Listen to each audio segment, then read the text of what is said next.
There was the first GOP debate last night. Of course, Donald Trump did not take part in the debate. And, man, I think that after you watched it, you could clearly see why.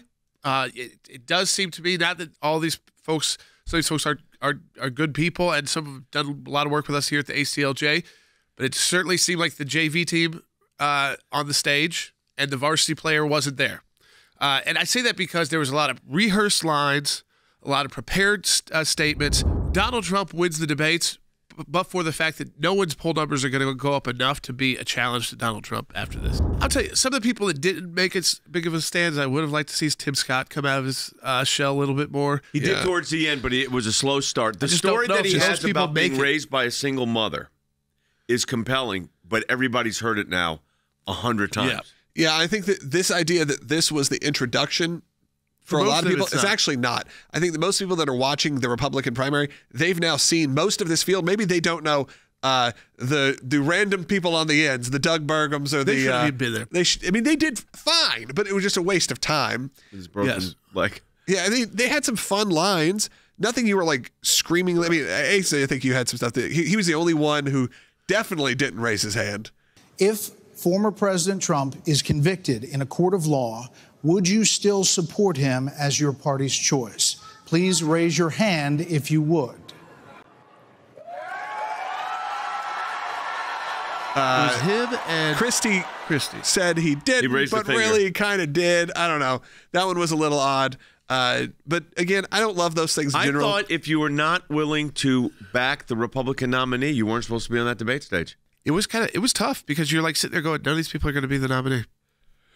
No, I mean, that's my honest assessment. Yeah, it was fun to watch it with my son. I'm looking thinking, could some of these be for your kids? It's great education. Could some of them be the VP? My daughter asked, was President Trump there because he's in jail?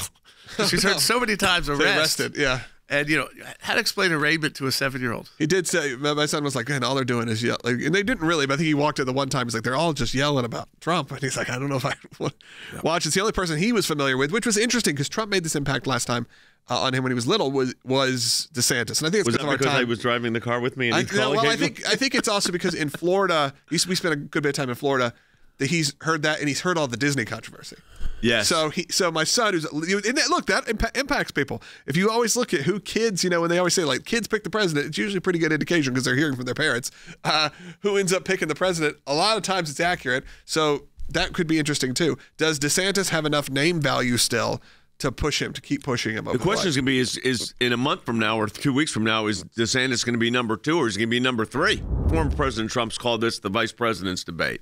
And, you look at it, and I think there's some truth to that. I think where Tim Scott is running a very positive campaign, that is a good juxtaposition of some of the harder edge that President Trump has to deal with. That could be a good team, actually, whether that'll happen or not.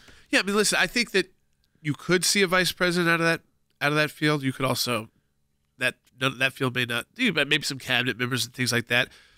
President Trump, I could also see just ignoring this entire group because they're beating each other up. It could happen. I mean, because they're beating each other up. He's not beating them up. Yeah. So how beaten are they going to get by the time he says they're too damaged? That was an interesting thing, Logan, was that normally the beating up comes from the top. Donald Trump going after them. Here, it was all of them going. Donald Trump was not mentioned much other than the forced times when they had to do it. Yes, I think that was a Fox move more than a debaters move. They just didn't ask those questions, and also they decided to turn their attention to Ramaswamy. 100%. Which I will tell you all this. It's not his actual poll numbers that's so upsetting to him. It's the fundraising? The fundraising is dead for all these people. I know that for a fact from people I know inside and all that. So if you're Ron DeSantis, who's the guy taking your $10 donors? It's Vivek Ramaswamy. It's not Donald Trump. No. Donald Trump fundraises very differently. We also want to remind you we're in the last 9 days of our Life and Liberty Drive where your gifts will be doubled. The email today is on the life issue. We're fighting for life across the country. Go to aclj.org.